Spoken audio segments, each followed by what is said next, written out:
Welcome, I am Ahmed. This is HP Omen 15. I will give you a detailed review on this laptop. Now, the first thing I need to show you here is the keyboard layout. The keyboard layout is also very nice. We have a lot of details on this keyboard. We can begin to say a lot of things about it. For instance, there is a key here on the F11 key that can actually help you disable the trackpad, while if you don't want to use it. So anytime you just discover your trackpad is not working at all, you need to use your FN key here. Then you tap the F11. Of course, it's going to disable it. That is to make it work. So if you do that again, it's going to disable that. It won't make it work. So that's just something short, but very beautiful keyboard layout here. We also have a key here that is carrying the Omen logo. I believe it's going to link you to all the settings that you can use the system to achieve. Power management, the backlight layout, the screen layout itself, and a host of other things. Is going to do that. And you have your screen brightness here, your keyboard brightness, and all you have it here. So let me quickly show you what the ports on the system is like. Here we have the vent, of course, and I'm sure this system is going to be carrying 2 fans. I'm sure it's going to be carrying 2 fans. Yeah, that shows 2 fans, 2 huge fans. This is the USB port. This is your SD card ports, and nothing else here. Okay, let's see. That means the battery is going to be taking this space. Battery, I believe so. Here is your charging jack. You put in your charger here. This place is for the RJ49. Is that correct? RJ. We also have our HDMI port here. We also have 2 USB ports. Then we have the mini HD controller here, the mini HD port for better video quality. If you want video quality on another screen, for a very perfect video quality, you can get it from here. And you have your Type C here. Then you have your earpiece to be slotting into this place. But one thing I really do not like about this thing is I don't like the fact that all the necessary ports are just jam-packed at the same spot. I really do not like it. I would suggest, I think it's just better, maybe HP should take notes. Here, this one or this one can actually come somewhere here, because we have a lot of space here. We have a lot of space, very tiny here. It can stay there. So I know they've used this part for the battery, but still, for designers to have a combination of all their devices, their flash drive, their external connectors, and all, for them to have everything packed here at the same time, really do not work. So let's quickly go into the details of this system. I'll do some few introductions to you. I'll press escape key. Escape. You see, this system is actually different. 2020. You can see what the BIOS looks like. The system is very beautiful, black aesthetics. Even the BIOS is completely black. And I'm feeling something right now. Wow, the fans are just blowing like air conditioner. I'm feeling it. Yes, I'm feeling it. But you can't feel it, right? Don't worry. When you purchase one, you feel it the same. You feel the same thing. So system information. We have our HP Omen 15. The RAM on it right now is a 16 gig. And the processor type is a Core i7 CPU with a clock speed of 2.6 gigahertz. So with few other details, so I'll go back. System diagnostics, HP spare key, boot menu. Okay, BIOS setup. Let me see if there's any information you need to gather from there. We have in here few details you need to know. Okay. Of course, the memory here, the dedicated memory here is actually NVIDIA RTX 2060, which shows it's a 6 gig dedicated graphics system. Okay, let me check out the configuration. Boot menu.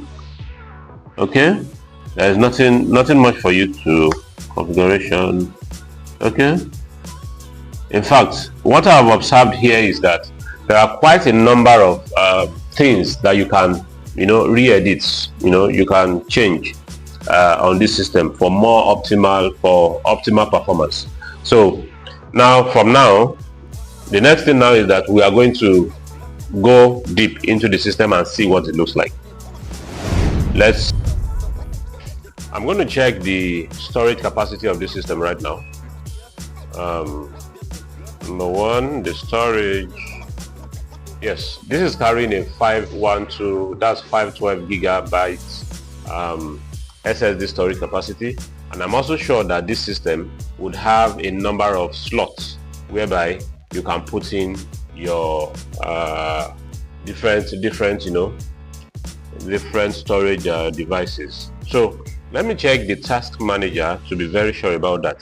I'm in my task manager now. I'm under processes. Okay, I've gone to performance. Under performance, I'm checking the disk. Now let's see. On my disk, I have, of course, 5112. Okay, I can't really check here. I'll check somewhere else, or maybe I just open up the system. And let me go to the CPU. The CPU of this system is actually a Core i7 10th generation, and it's 2.6 gigahertz speed. The socket here is one socket carrying 6 cores, 12 logical processors, of course, and it's operating fine. The system has been on, although I've not been doing anything heavy, but it's actually working fine, like no heat at all. Then my memory, I'm having 16 gig here, 16 gig, and I'm having 2 slots on this system. In fact, right now it's having it's carrying 88 gig, I guess. Yes, 88 gig. Okay. Then my GPU,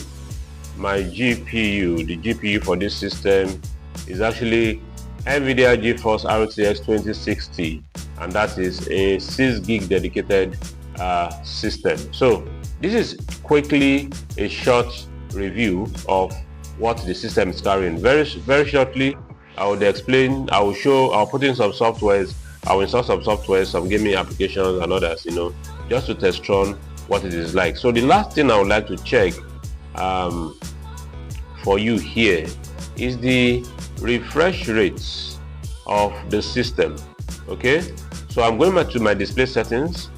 On my display settings, I'll come down to display resolution. Okay, is that it? My refresh rate is what I'm looking for. Of course, 1920 by 1080, that's recommended. It's often general. Okay, yes, advanced display. On my advanced display, wow, this thing is having something very nice here. The refresh rate is actually 144.03 hertz. That's huge. I wasn't expecting it. I was expecting it around 60, maybe 90 something, but I was expecting 60. So, but now we have 144. That is huge, sincerely, huge. So, what else do I need to check? So, I'm going to install few applications on it right now. From there, you begin to see what it's going to be like. So while using those applications, I'll use my thermal camera to check through and see what kind of heat it gets. So I told you earlier I was going to do a stress test on this system. So now let's just check it out. Number one, I'll go ahead with my application. I have one application here which is called Geekbench. Geekbench 6, the 6th version. Okay, Geekbench 6. Sorry about that. So I'll go straight to my GPU. So I'm clicking the GPU right now for it to do a calculation of the GPU strength, while doing a lot of huge work. Now, in doing that, I'm running another application known as HW Monitor, and this application helps me measure different things at the same time. Number one, the temperature of the system. It's telling me it's 9500 degrees centigrade. It's giving me that calculation immediately. It's changing, just per second. And as well, I'll also do some physical thing for you to see as this thing is going up. So this system is quite fast. Let me quickly do something and see. I want to see if okay, now I can see some heat from here. Yeah, I think you see that. Good. It shows the system is doing some work. Okay, that's from the vent. Just shots. But one thing that is important is if I try to measure that heat from here, sincerely I can't see anything. So HP has actually considered one thing for sure. This thing is, they have tried as much as possible to make sure that the user don't feel any heat while using this device, while using this particular workstation, because everything, in fact, the heat I'm feeling from the bottom right now is very, like, just little, I can't even regard this as heat, and my Geekbench, has actually done its work. So the GPU rating at the moment for Geekbench now is coming up shortly. It's coming up shortly. I think it's done already, but I can't find it yet. But let me try it again. I'm trying it again. So I have my power rating. The power rating is 14 points. In fact, the power rating is showing on the screen. There are lots of things to check out here. My processor, the processor on this system is of course, as I've mentioned, Core i7, a 10th generation, and I also have the GPU here. I'm trying to see if the temperature is actually changing. Yeah, the temperature of the GPU, the temperature of the processor. Where is it now? Where's the processor? Okay. Yes, good. This actually shows that the processor has a lot of cores. This is showing me CPU 0 to 1, 2, 3 till 11, so 12 cores. That's what this particular processor is having. So on my screen you can see that different cores are operating at different moments, different times, and with different levels or degrees. So it's showing us a very detailed review of what the system can do. Now the GPU benchmark is done calculating, and it's giving me 65,146 for the score. So that's amazing for a 10th generation. And I've been doing reviews for different systems. I can tell you this particular one is high, is actually top notch. Okay, so I'll close my GPU benchmark now. Let me try the CPU benchmark itself. CPU benchmark, I'll go to bench here. I'm using CPU Z. That's the name of this application here. Let me click on stress CPU. Yes, let me see. It's doing the stress test for CPU right now. Let me see from this top parts. Nothing. Okay, I'll come back again to see. Okay, the heat sink is really, yes. Okay, I think this should be the CPU for the system. That's just the, in fact, let me try something here. I don't know. Okay, now if you listen closely, you discover that the fan, the fans are actually doing a lot right now. The speed of the fan has increased. The sound, of course, also has they've increased. So that is really telling us that the system is doing a lot at the moment. Is doing a lot, but the user can barely get to know that the system is doing a lot when he or she is using the desired application. It could be for architecture, it could be for gaming, it could be for animation, whatever. This system, of course, will handle it. So I'll leave the system to do its CPU calculations and all. So I'll quickly go ahead with one other thing for this system. There's something I have observed using this system. It has to do with the charger. So I'll come to that shortly. One last thing I would like to quickly show you about this system is the fact that HP has done something you might not like. HP users, you always like generic chargers. In this case, no. I tried something. I actually have, I have this charger, which is HP, of course. It's 120 watts, and I did not have this. when I got the system. So I had to use this, but I realized it would not just charge it when the system is on. So what happens? What is the issue? I then got to realize that it is only when your system is shut down that this charger would charge the laptop. While it is on, it would not even identify it as its own charger. Not to talk of, say, you want to charge, it's going to charge it. So generic users, people that use different things, HP has done it differently this time. It does, so it's just a form of protection. They've done one thing now. You must get its own kind of charger, that is a 200 or 230 watts charger. That means it's using it takes a 19.5 volts.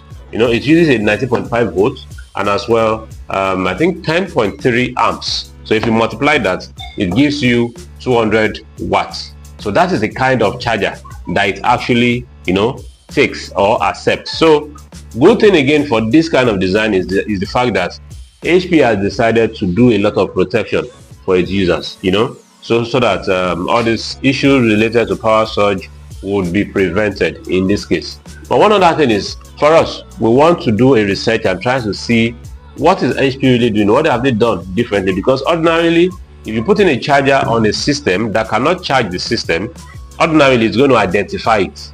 But in this case, it's not identifying it. It won't identify a 120 watts. It won't identify it at all. So it feels as if something is wrong on the panel, because ordinarily something is wrong on the panel when your system don't identify a charger even when it is on. So it's a different case for it to say the system is going to charge, but at least it must identify it. But in this case, it's not identifying it. But on getting my 200 watts, I got to discover it's on, it's off, it is working fine, and it is charging. So this is something that we would like to unravel someday, very soon. And if we get that, if we come to discover that, we are going to make sure that we share it with you. So thank you, and until next time, we'll catch you.